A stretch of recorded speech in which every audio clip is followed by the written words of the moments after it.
And so I decided to quit touching your face. I decided to go to my doctor because a lot of my symptoms kind of limed up. Why am I itching? I'm itching everywhere because I'm talking about ticks.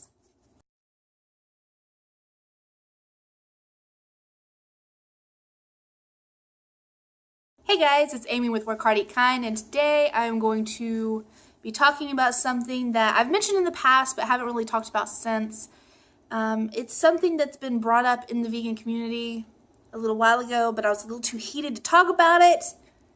So here we go. A little while ago, a lot of the vegan YouTubers caught on to the meat allergy. I'm going to warn you guys, this is kind of a trigger for me, so if I seem a little, it's because I'm triggered. A lot of people have referred to it as the karma bug. A lot of people have said that it's just nature's way of telling everybody to go vegan. Guys, what they're talking about is actually pretty serious. Would you like to know how I know? Last year, and I did a video and I'll leave it right here. Last year, I was diagnosed with Rocky Mountain spotted fever. I had a tick bite that I had noticed. I still had a spot. It was behind my knee. And I was shaving one day, like shoop, shoop, shoop, shoop. And I was like, that's still there. And I had been having an increase of symptoms and I wasn't feeling good. A lot of my symptoms lined up with Lyme disease. She ran a full tick-borne illness panel and it actually came back that I had Rocky Mountain spotted fever. I was on antibiotics for 2 weeks, which is probably the worst experience that I've had in a very long time. When you go on antibiotics for something like this, it can actually be extremely detrimental to your health. I felt worse on the antibiotics than I did when I had this disease. What happens is you actually end up having a Herxheimer reaction, which is where all of the bacteria are dying off and they're releasing toxins into your body, basically making you feel like crap. My skin would feel like it was literally on fire, as if fire was on my skin and just like evaporating into the air. I had no energy. I was constantly feeling nauseous or sick or like it was terrible, guys. It was not a fun experience.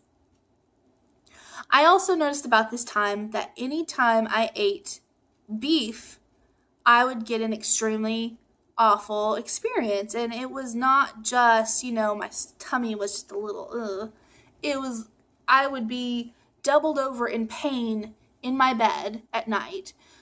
It seemed like about 2 hours after I ate, every single time that I'd start having my stomach hurt, my stomach would get extremely bloated. I'm a big person, but when you can notice like a fat person is getting bloated, I mean, come on, guys. I felt like I needed to throw up or have diarrhea or all of them at the same time, and my head would be hurting. I'd be sweating, but I'd be freezing. And, sometimes it was hard to breathe and my chest felt really tight, and it was really scary. I've since read that I was actually having an anaphylactic reaction to the beef. So here's what happens.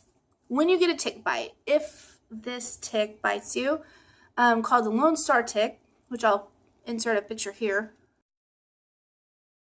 which is exactly what bit me, it actually releases a toxin into your bloodstream that actually makes you allergic to a carbohydrate in meat, which is called alpha-galactose.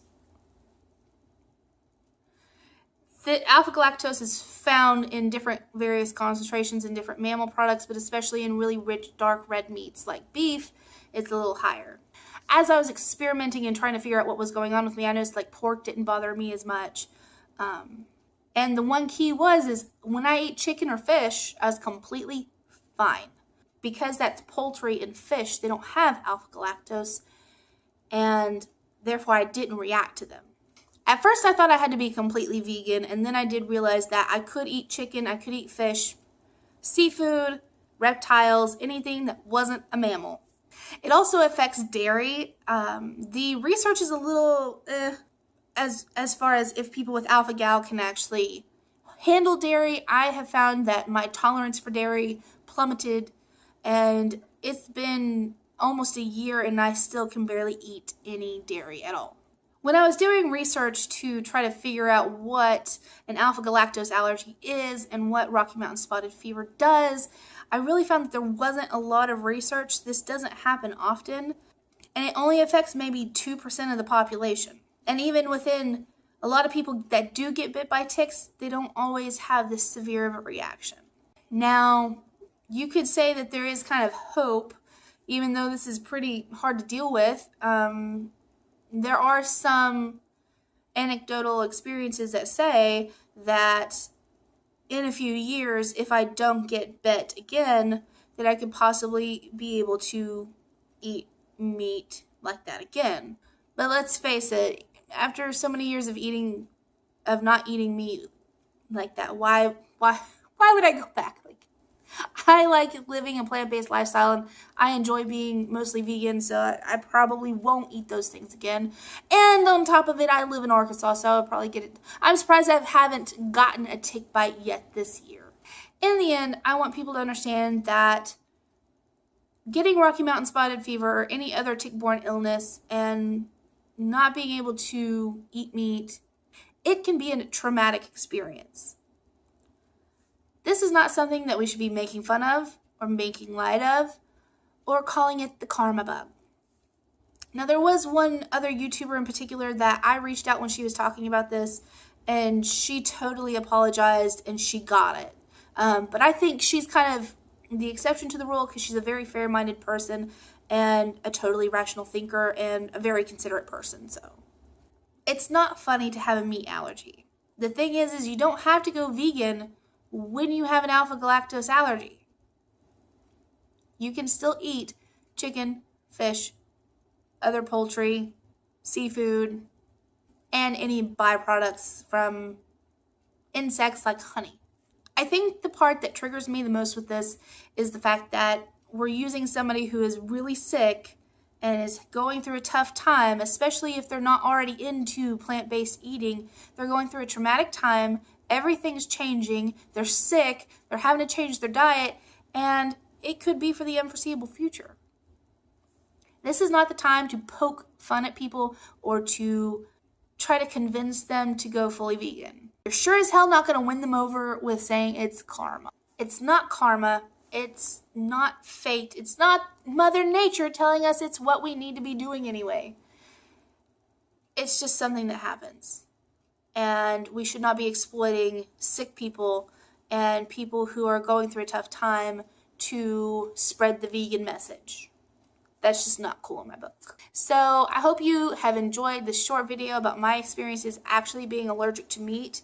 I hope that we can open a discussion about this. It's not something that should be taken lightly. And I think if you're vegan, you should understand that, and you want to encourage these people to go vegan, it is a good opportunity. If you want to eat a more plant-based lifestyle and this has happened to you, try a vegan diet. You might see that it helps you. Don't exploit it to spread the message. Don't act like that's what they have to do, because it's not what we have to do. It is still a choice. And I think all I'm trying to say is it's tough to go through, guys. I've been there. I've been through it. It's not easy. It's not cool. It's not funny. And I think if you take some time to actually get to know somebody who's actually gone through this, you'd understand why I feel so passionately about telling you guys that this is not cool. Please do not make videos about people being allergic to meat. It's not funny. But you guys know I can't leave you guys on a negative note. I love you guys so much, and I thank you for taking some time to understand this and to kind of absorb this. I hope that it will kind of sink in and that you'll take time to think about, whether you're a YouTube creator or a blogger or just, anybody, that you'll think about the messages that you send out and how they affect others. Take some time, and if you're wanting to know more about an issue, actually research it or consult somebody who's actually going through it. It might help you with your message, and it might help you create a more compassionate and understanding message that can be more approachable and reachable. And as always, I love you guys. I thank you so much for being here. Don't forget to check out all of my other social media links. They are in the description box below. Don't forget to hit the subscribe button wherever it might be. And as always, go work hard, eat kind, and we'll see you on the next one. Bye, guys.